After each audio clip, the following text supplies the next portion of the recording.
Today's lesson is a tour of a variety of different mechanisms that we see with alkyl halides.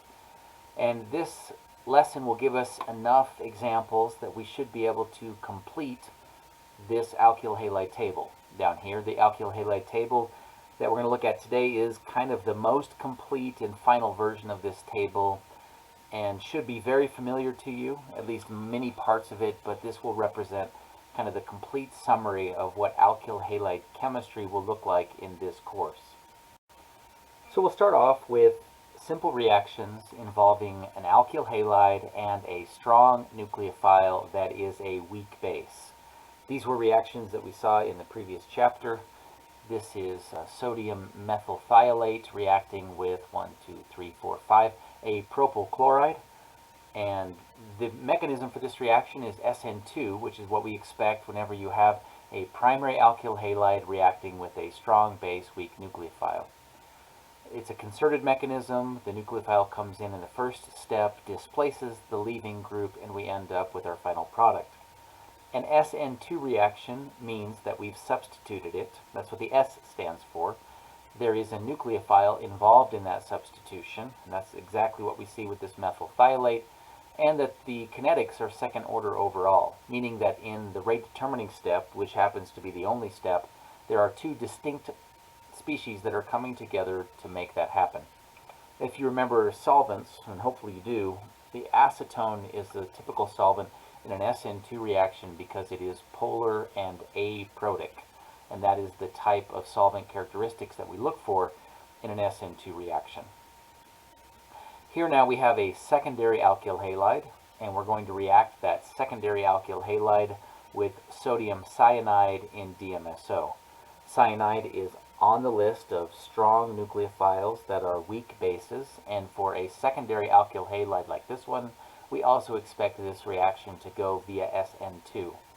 I've incorporated a chiral center here just to remind you that when you see an SN2 attack, which is what's going on here, then that inverts the chiral center.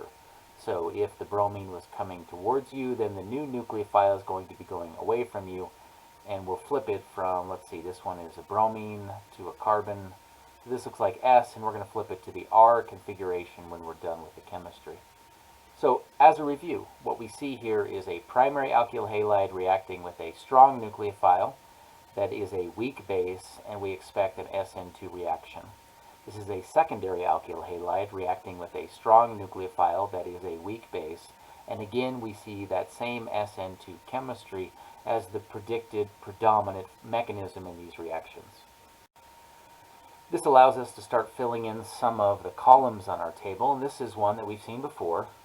Here are the strong nucleophiles that are weak bases, are going to occupy this column of my table right here, and I've reacted them on the previous mechanism so far today with a primary alkyl halide, and that went SN2, and I also reacted it with a secondary alkyl halide, and we expect it to go SN2 as well.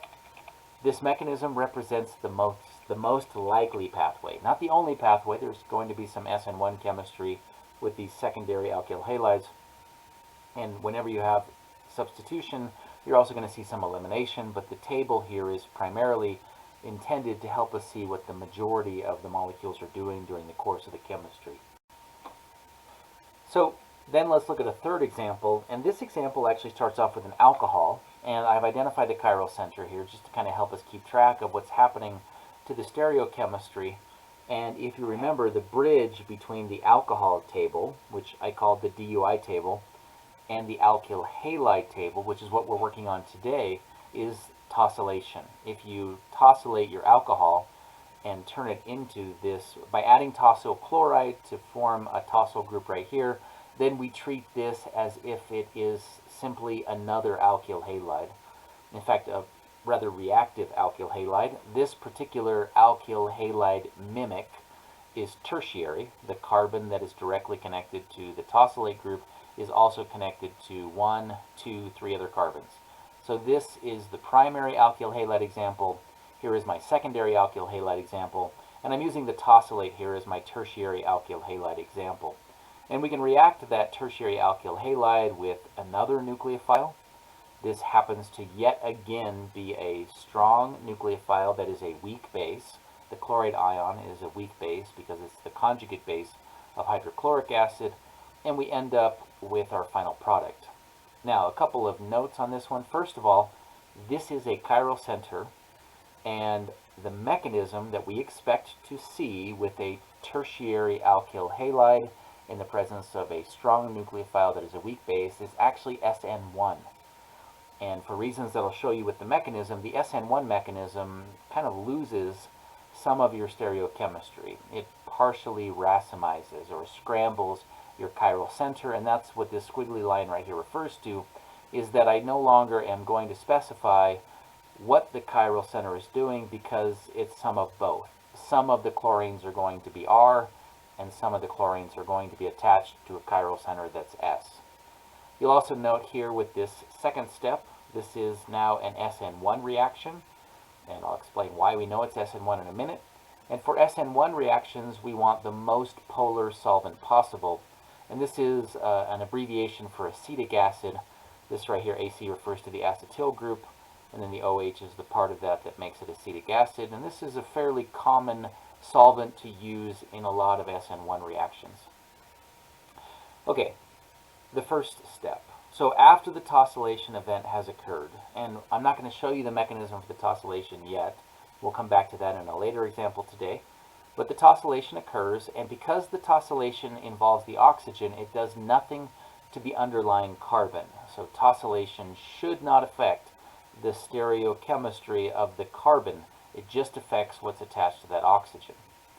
When you have a tertiary alkyl halide, which is what this compound mimics, the nucleophile, the chloride ion, simply cannot fit into the backside of that carbon in any meaningful way. And what you're left doing as kind of a molecule is waiting for that tosyl group to fall off and form a carbocation. So it is the nature of tertiary alkyl halides that the first step of their reactivity, when you have a strong nucleophile weak base, is the formation of that carbocation intermediate. Then the chloride will hop onto that carbocation intermediate, and that's how we end up with our final product. When we consider, though, what happens to the stereochemistry, let's revisit what this particular carbocation looks like. So I've taken this carbocation and I've redrawn it down here.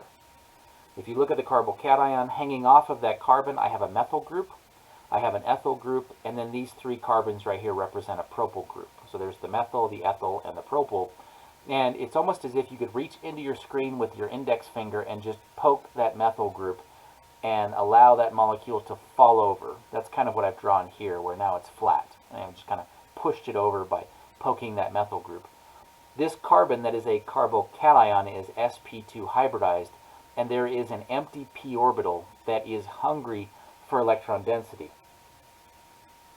The chloride ion will come and push electron density into either the top side or the bottom side of that carbocation. From the chloride's perspective as a nucleophile, this is a lot easier to do than it is to come over here and push into the sp3 hybridized carbon directly.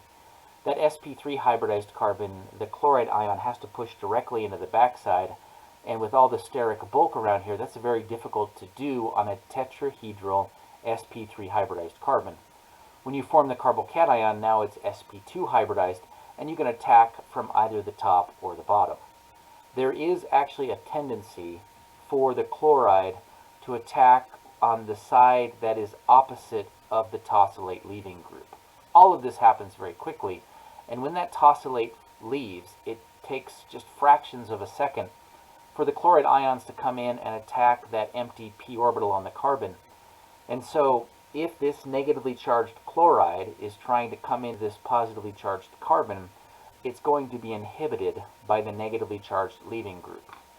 And what this means is when you see an SN1 reaction on a chiral center like this, you actually see the majority of the reaction will occur with the inversion of your stereocenter. So what I mean by that is this started off as S. We actually expect it to go R most of the time because the chloride does tend to come into the backside. And that's because the old leaving group is still there. The analogy that is perhaps a little cringy is the idea that if the ex-boyfriend is on the way out the door, then the new potential boyfriend has to sneak in through the back door to avoid that awkward face-to-face confrontation. And so we do tend to see in an SN1 reaction, even though there is a clear carbocation that is formed, we still expect the chloride to come in and attack the backside. The chloride kind of shouldering past the ex-boyfriend in that awkward moment will happen to some extent, but that represents the minor product.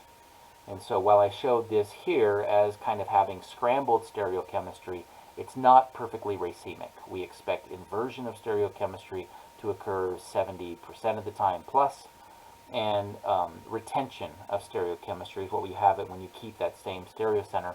That's going to happen a minority of the time, simply because of the blocking effect of the old leaving group leaving the carbocation slowly. So what was the point of this question? Well, there was 3 separate points that I tried to bring up. First of all, a reminder of the role of tosylation. That tosylation allows you to convert an alcohol into something that mimics an alkyl halide. It is the joint between the alcohol table that we looked at before and this new alkyl halide table that we're looking at now. That was the first point. The second point is a tertiary alkyl halide has a tendency to react in an SN1 fashion. It's SN1 because it's a substitution reaction. We're substituting the tosylate for a chloride. It involves the chloride coming in as a nucleophile, and the rate determining step, the formation of this carbocation, is unimolecular, involving just this one compound. So we're going to go and fill in the table here in just a second with that SN1 label.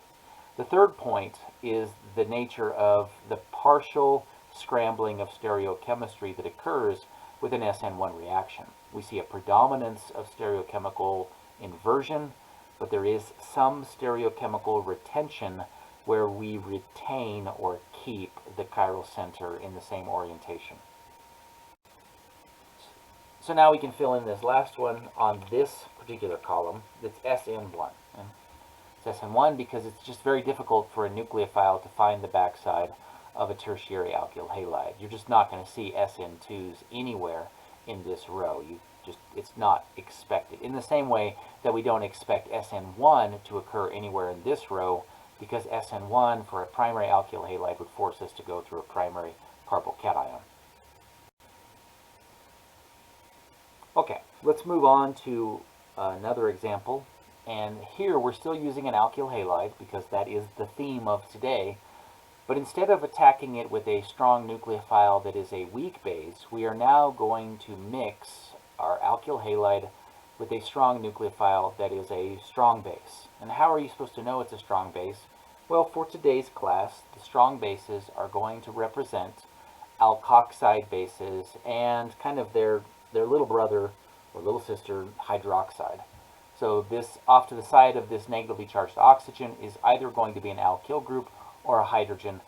Those are the strong bases, strong nucleophiles that we're going to focus on. And actually, we don't tend to talk about many other strong base, strong nucleophiles besides those. So it's a pretty useful list at this point.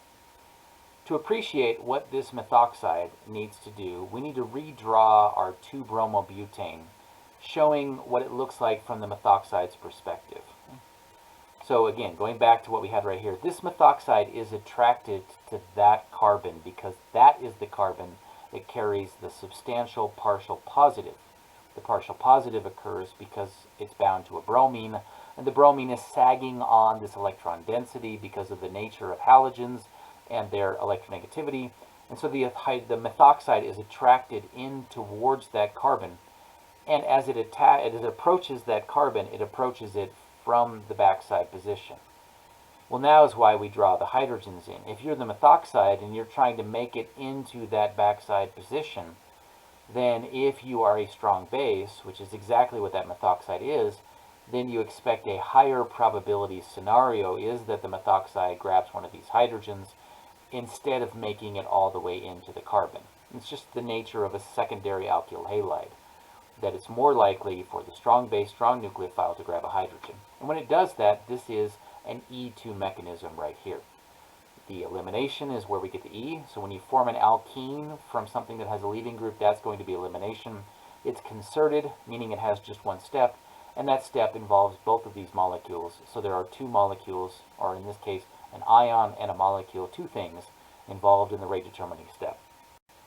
This isn't new chemistry for us. We saw this before.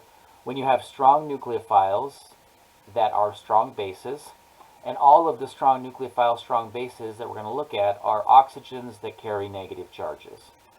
Now what's new is we're going to divide them up into small and large. Methoxide, ethoxide, and hydroxide are the small strong bases. And this is new, so you need to update kind of your previous table with this one. The large bases we're going to come to in a second and look at how they behave differently. When you have a small strong base like this, we expect the predominant mechanism for a secondary alkyl halide, which is what we just saw as an example, to be E2. There will still be some SN2 chemistry, and so it's E2 is more likely than SN2, but E2 is the major pathway, and that's what we expect. This particular box right here is one that's not new. We've seen this before.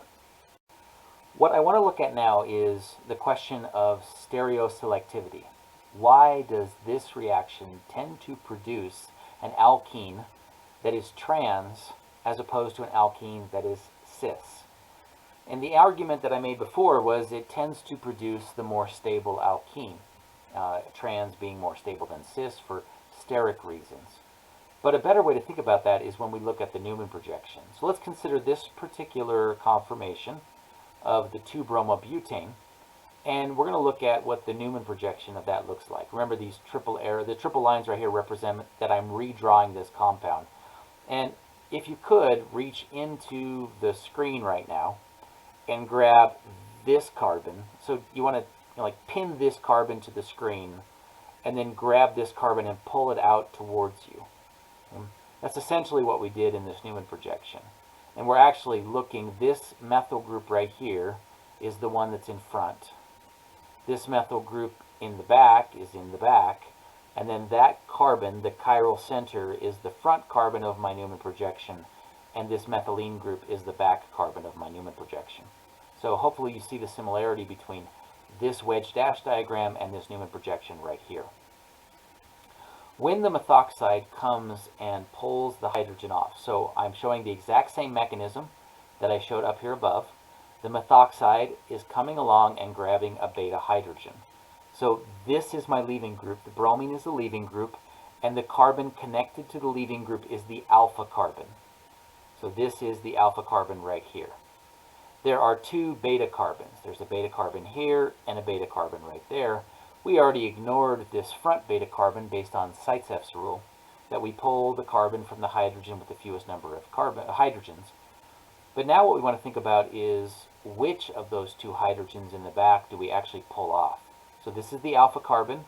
The big circle in the back represents the beta carbon, and there are two hydrogens.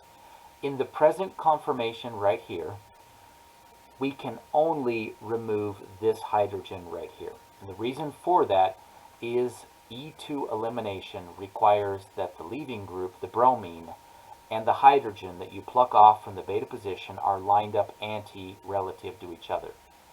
So we sometimes refer to beta elimination as anti-elimination.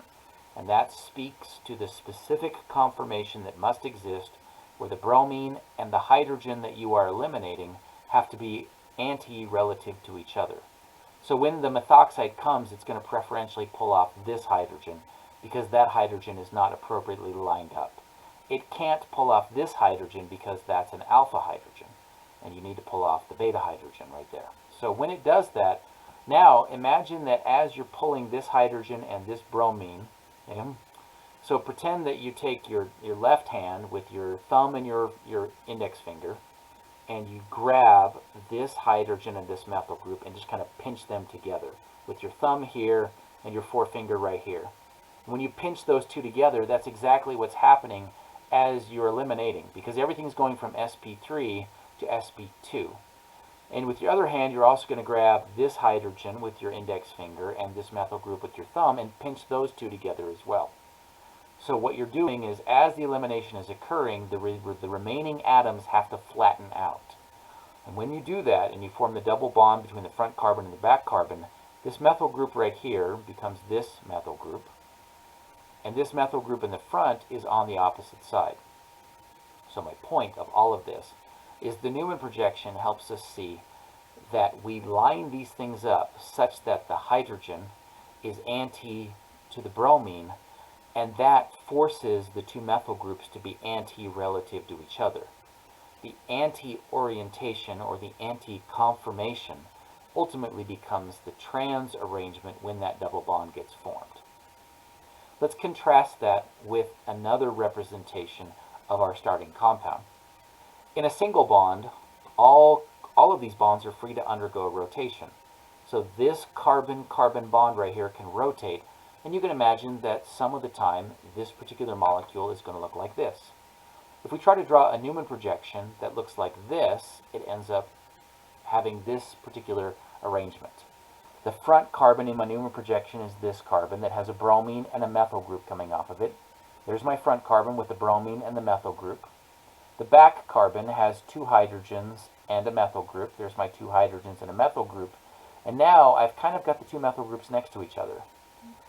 And hopefully you can see the high degree of strain that exists between these two compounds right here. They have a gauche arrangement between the methyl groups, whereas over here they're anti. And so when you do the elimination, and the methoxide has to come along and pull off the hydrogen that is anti relative to the bromine, and then you pinch these two remaining parts together, right? What happens is those two methyl groups end up on the same side. So this is the conformation that gives rise to the cis product, and this is the conformation that gives rise to the trans product. And these two conformations are not energetically equivalent. This is a much more stable conformation because the methyl groups are further away from each other. It has reduced steric strain. This one has increased steric strain. And while both conformations are possible, this conformation exists with higher probability. So 50, let's say 70% of the time, it's going to exist in this conformation. 30% of the time it exists in either this conformation or with the methyl group over here. And so that's why we see the majority of the time, because it's mostly with the methyl groups anti to each other. Then when the elimination happens, we expect the product to be trans. So the point of this particular example is to get you to recognize that that conformational analysis that we did many chapters ago, where we asked which Newman projection is more likely, is what ultimately leads us to produce the most stable alkene. And because it tends to, the conformation is highest probability in this situation, then this is the highest probability product. So going back to the lesson right here, question number 1 was the first 3 mechanisms that I showed you. Question number 2 is what we just looked at for the reaction of R2-bromobutane with sodium methoxide. We use the Newman projections to show the mechanism. The purpose of showing the mechanisms with the Newman projection was to get to this idea of anti-elimination. Now, I didn't ask for definitions on these ones, but I would encourage you to fill those in anyway. So the anti-elimination refers to the fact, I guess.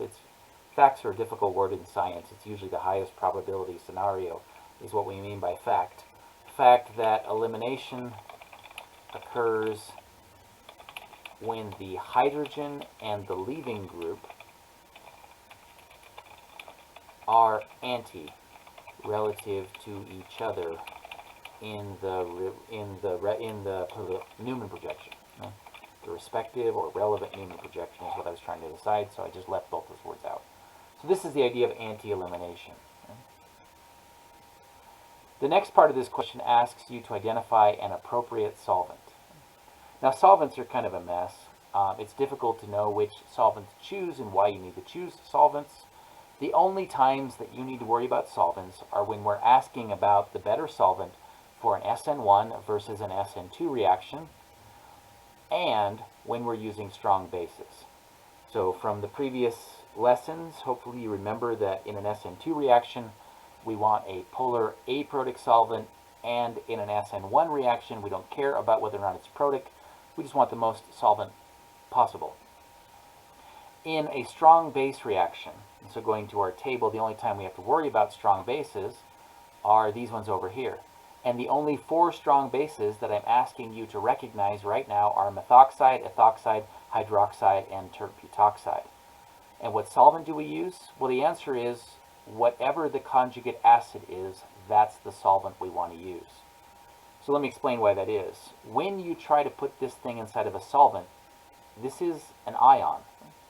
Ions generally come as solid lattices, so grains of essentially white salt that you would buy, and then you would kind of measure those out with a weighing spoon and put them into your reaction flask, and you need a solvent that can hold this ion. And you also need a solvent that doesn't hold it too tightly, but more importantly, you need a solvent that your ion, so let's take this methoxide right here and redraw it as just a generic alkoxide. And this particular base has a tendency to rip hydrogens off of the solvent. But if your solvent is just that same ion with a hydrogen, its conjugate acid, then if it so happens that your base does the wrong chemistry, and instead of pulling the hydrogen off of the alkyl halide that you want it to pull the hydrogen off, it gets sidetracked and pulls the hydrogen off the solvent, which it's going to do. If you're using the conjugate acid as the solvent, then you're just going to regenerate that base anyway. So if this base pulls a hydrogen off of this solvent, then that base becomes a new solvent molecule, and the old solvent becomes the new base, and your concentration stays the same. If that did not make sense to you, then you just have to memorize that the most appropriate solvent to use with an alkoxide base is its own conjugate acid.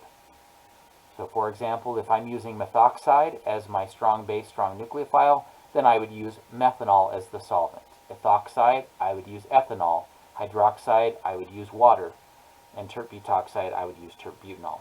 So any of these strong base, strong nucleophiles, we just solvate them in their own conjugate acid because they're going to rip hydrogens off your solvent, and if they do it off of their own conjugate acid, then it doesn't change the net concentration of your base. Okay, these last 5 mechanisms right here are to allow us to kind of fill in the rest of the blanks. So let's pull those up. So in the first 4 examples, on question number 3 of your lesson, I started off with this 2-bromo-2-methylbutane. So this is the star of the show right now. And the first thing that I'm going to do with this 2-bromo-2-methylbutane is I'm going to react it with ethoxide. Just like we saw before, the ethoxide is attracted to that carbon right there. That is the alpha carbon. And when that ethoxide tries to come in here and stick to that positively charged alpha carbon, then it's going to run into all of these hydrogens. Now, these hydrogens are not going to be a problem unless this nucleophile happens to be a strong base. Well, it is a strong base. So the most probable scenario is that as that ethoxide is moving in towards that carbon, the alpha carbon, it's going to bump into one of these many beta hydrogens, and you're going to see elimination chemistry occur. So this is typically what we expect to occur. When we have a strong base, strong nucleophile, it will come in on the way to the alpha carbon and grab one of these hydrogens instead. And I followed Zaitsev's rules here. Notice that this is my alpha carbon. There are 1, 2, 3 different beta carbons, and those beta carbons have either 2 hydrogens, 3 hydrogens, or 3 hydrogens. Zaitsev tells us take the hydrogen from the carbon with the fewest number of hydrogens. So this is the product that we would expect using Zaitsev's rule, and that makes sense because this is a tri-substituted alkene, and the alternate version of Zaitsev's rule is make the best alkene. And a tri-substituted alkene is the most stable of the possible alkenes you could get out of this compound. And so what we just saw right here was the example of a strong base, strong nucleophile. Right here, this is strong base, strong nucleophile, reacted with a tertiary alkyl halide, and we see E2 chemistry is the dominant form of chemistry. The example I used was ethoxide, and it will do the same chemistry that we expect from ethoxide and hydroxide as well. For these large strong bases right here, we also expect them to do E2 chemistry. And let's look at that example here. So now I'm going to take this same starting material, and this is 2-bromo-2-methylbutane, and I'm going to react it with tert-butoxide. Tert-butoxide is trying to make its way into that carbon right there, that same alpha carbon. So we need to think about, well, that alpha carbon actually is surrounded by these 8 hydrogens. And so the tert-butoxide is definitely going to get distracted by one of these hydrogens on its way in to the alpha carbon. But now we need to consider what's going on with tert-butoxide. This is the Lewis structure of tert-butoxide. And what I hope you can appreciate by the Lewis structure is this is a massive base.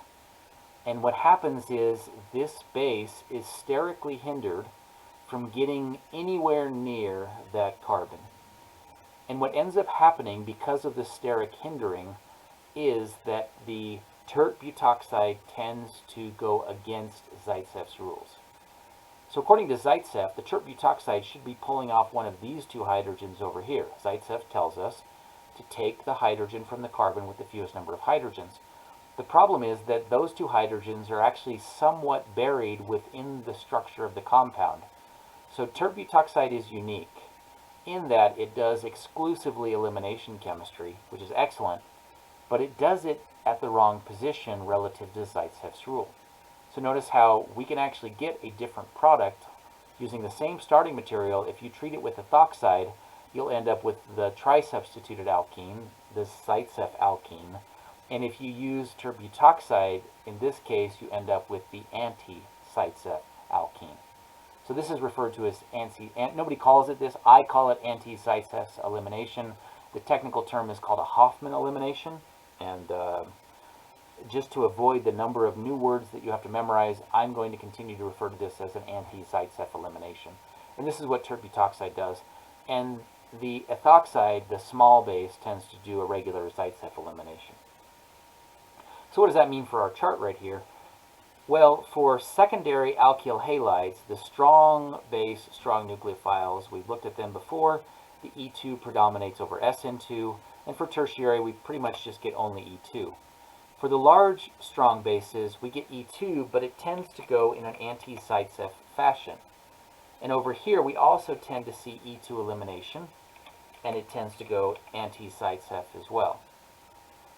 For the primary alkyl halides in the presence of a small, strong base like this, we saw before that they prefer SN2 chemistry over E2 chemistry. And that's because the primary alkyl halides are exposed, and these small, strong bases can make it all the way into the carbon to do the substitution chemistry. This is a box that we've dealt with before. But what happens if I want elimination to occur on a primary alkyl halide and I don't want substitution? This is really the role of tert-butoxide. It tends to do E2 chemistry. And let me show you an example of why it is that we no longer care about the Zaitsev position on a primary alkyl halide. So consider just a generic primary alkyl halide, like, let's use 1-bromopropane. I'll put some lone pairs on this one. So this is the alpha carbon right here. There is, for primary alkyl halides, they will always only ever have 1 beta carbon. And that's the definition of primary alkyl halides. And since you only have 1 beta carbon, you can only pull hydrogens from this position. And if your base is supposed to come in and pull those hydrogens off, the methoxide, the ethoxide, and the hydroxide will actually tend to miss those hydrogens and hit this carbon for an SN2 reaction. So we'll just call this a generic R group, and here's my oxygen. So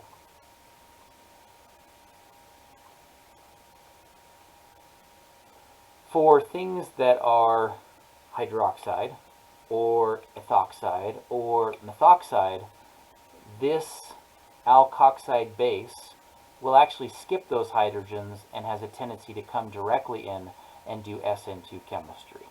And that's what we're saying right here. For primary alkyl halides with methoxide, ethoxide, hydroxide, we see SN2 more often than we see E2 chemistry. The E2 chemistry would look like this. I'm going to move this thing down and reposition it over here.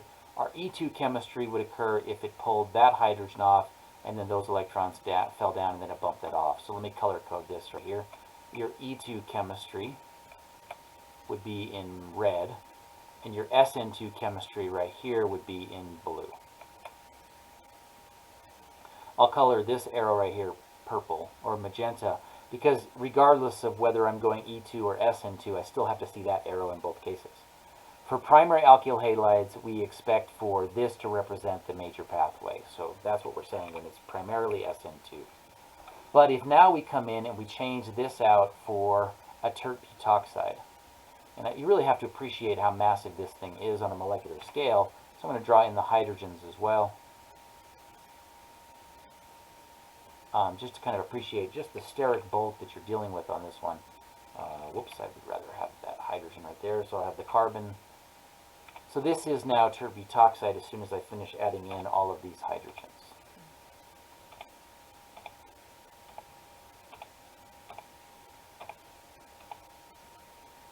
And now again, that's kind of a pain in the neck to draw, so that's why they often just abbreviate it as tert butoxide like this. Both on the bottom and on the top I have tert butoxide. And because of the steric bulk of tert butoxide, what ends up happening is that this E2 now starts to represent my major pathway. And there isn't a Zaitsev issue because by definition, primary alkyl halides only have one group of hydrogens to pull from. So where I put the anti-Zaitsev kind of footnote on these ones, I don't bother to put it right there. Alright, now we're ready to move on to solvolysis. And we're going to add a new layer of complexity to solvolysis. So in the past, we saw an example of solvolysis. This is ethanol. This would be our solvent. It is a weak nucleophile and a weak base. So in my chart right here, what I have are weak nucleophiles and weak bases. In the past, just for the sake of simplicity, I just referred to this as solvolysis. And that is what solvolysis is. You have a weak nucleophile, a weak base. And so the key examples we'll see here are methanol, ethanol, and water. And what we're going to see is it actually matters what temperature you run the reaction at, and that will influence the mechanism. And we didn't deal with this complexity before. We just kind of assumed everything was room temperature. So this right here is the column that we saw before. This is a new column. Going back to the structures, so now I have ethanol, and I'm just going to soak that with I'm going to put 2-bromo-2-methylbutane and just soak it in ethanol, and I'm going to see what happens.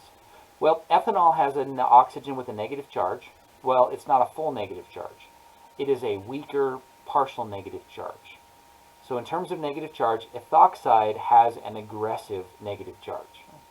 Ethanol has a passive negative charge, meaning that it's very weak, and this ethanol is no longer strong enough to come in here and pull off one of these hydrogens. So where ethoxide can directly pull a hydrogen off because it's a strong enough base, ethanol is no longer as strong of a base because it lacks that negative charge.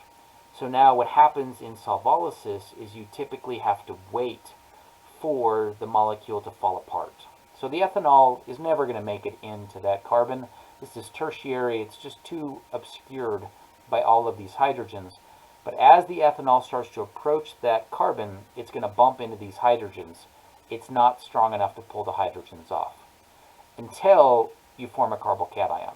The nature of that carbocation is that it actually increases the acidity of all of the surrounding hydrogens, and now the ethanol can either come directly into the carbocation or it can pull off one of these hydrogens. So let's back up to when it comes directly into the carbocation. This is the solvolysis that we saw in the past. And the reason that the ethanol can attack that carbocation is because when the carbocation forms, it goes from sp3, which is tetrahedral, to sp2, which is trigonal planar, and flattens out. And now the ethanol can come in from either top or bottom. There's no longer a steric issue, and the ethanol tends to jump directly on top of that carbocation. This is an SN1 reaction, and this is kind of the SN1 solvolysis that we saw before. We have to do a deprotonation step at the end. And so this column over here is exactly what we saw in the previous lectures of solvolysis. We just looked at the example of a tertiary alkyl halide reacted with ethanol, at room temperature. That's what this question number 3 was looking at. That's what RT stands for, is room temperature. And under those conditions, we expect it to go SN1. A secondary alkyl halide reacted with ethanol under room temperature conditions would also go SN1, but because it's secondary, then we have to worry about shifts. If it's a primary alkyl halide, you can't undergo SN1 chemistry because you would form a carbocation at the primary position. So these 3 boxes right here we've seen before. I just showed you this box as an example of what we're looking at. So we're not going to show you all of these boxes up here. I'm just going to show you what these boxes look like, and from that, hopefully you can understand what the other boxes will do. So let's go back to the example right here. Here the ethanol plugs directly into the carbocation, and we end up with SN1 solvolysis. Anytime you see substitution, there's always going to be a competition with elimination. So in red right here, what I'm showing is, what if that ethanol gets sidetracked? And instead of coming all the way into the carbocation, what if it pulls off one of these hydrogens instead? And so you're going to see a competition between SN1 and E1, and that competition is always going to be there. So experimentally, how do you control it? And how do you kind of favor? How do you load the dice so that one of these two is favored? And the answer is temperature. At high temperature, when this ethanol is coming in towards that carbocation, everybody's moving faster. And if everybody's moving faster, the ethanol is more likely to accidentally bump into one of these hydrogens, and we see elimination as the favored pathway. At lower temperatures, then the ethanol has a tendency to come in slower, with more precision, and it directly hits this carbocation. So the E1 pathway is favored at high temperature, and the SN1 pathway is favored at low temperature. So this table right here, what we see is that SN1, E1 competition. So if it was SN2 at cold temperatures, we expect at high temperatures to go E2. If it's SN1 at cold temperatures, at high temperatures, we expect it to go E1. If it's SN1 at low temperature, we expect the high temperature to go E1. So all we really did here is say, well, what if you run your solvolysis in a hurry and you heat things up? And the answer is, well, you're going to start to see elimination chemistry occur. And this example that we looked at right here, the black pathway to the right represents the low temperature pathway, and the red temperature to the left represents the high temperature pathway. So here are the mechanisms that you're going to need in order to answer 3A, 3B, 3C, and 3D on the lesson. Now you might ask yourself, what is high temperature and what is low temperature? Well, room temperature is usually about 25 degrees Celsius, and that's generally regarded as cold. And if nobody specifies the temperature, if they never tell you what temperature something occurs at, you assume room temperature. And so in the past tables, I didn't specify temperature at all. I just left this part blank, and the default expectation is cold or room temperature. So that's why in previous tables, when you saw solvolysis, these were the various reactions that we expected. If I'm going to specify hot, and we can either say hot, or a lot of times we'll just put the delta symbol right there. I'll put this in symbol font. If you see this symbol right here, then you know that you're dealing with high temperatures, and that can actually favor elimination. And you can actually use that same hot versus cold to push and pull this particular balance. It doesn't change it that much, but if you have some E2 chemistry and you have some SN2 and you really want to get rid of the SN2, you can heat things up. If you have some E2 and some SN2, I think you might be able to get, at low temperatures you can see more SN2, but really it works, it's weighted that at high temperatures you can really get elimination to start to occur. And at low temperatures you're going to struggle to see as much elimination occurring. Alright, let's look at this last example now of S2-hexanol with tosyl chloride and pyridine, and then we're going to use sodium methoxide and methanol. And we've already filled in the table right here, so hopefully you kind of have a feel for what's about to happen. So here is a way of summarizing all the words that I wrote down in the lesson. As a chemist, I would read this as S2-hexanol is reacting first with tosyl chloride and pyridine, and then second with sodium methoxide and methanol. Now pause the video and see if you can determine what the product is by using your knowledge of chemistry. Well, hopefully you guessed that this right here was your product. let's think about the mechanisms of what would occur right here. So in the first part of the reaction, the alcohol will react with the tosyl group and bump off the chloride to produce a protonated intermediate. That's why we have the pyridine in here. Here's the structure of pyridine. It's both a solvent and a catalytic base. This is actually an SN2 process right here. SN2 reactions are favored when you have polar aprotic solvents, which is what pyridine is. So pyridine actually is a good solvent for the first step, and then also a base, so a good solvent for the second step. And what we did right here is we took our alcohol and we converted it into something that looks a lot like an alkyl halide. I chose an example where there was a chiral center to, again, illustrate that tosylation doesn't actually affect the chirality of the carbon because all of the tosylation chemistry is occurring out here on the oxygen. Now, in the second step, this methoxide is a strong, small base reacted with a secondary alkyl halide, and we expect that to follow Seitzeff's rule in an E2 elimination. And let's go check. We're looking at a secondary alkyl halide with a strong small base right here. We expect E2 chemistry to be the dominant mechanism. There will be some SN2 chemistry, meaning that some of the time this methoxide is going to plug all the way into that carbon and you'll end up with an ether. But if you want that SN2 chemistry to be even more disfavored, you can just turn the temperature up a little bit and you'll see a higher predominance of the alkene being formed. I used Seitzeff's rule to pick which side the alkene would form on. That's an issue of regioselectivity. And then I used my understanding of cis versus trans selectivity to choose the trans as my stereo-selected product. So this is another example where you're going to get some minor products out of this reaction, but the rules of stereoselectivity and regioselectivity tell me that I should pull the hydrogen from this side and I should make a trans double bond.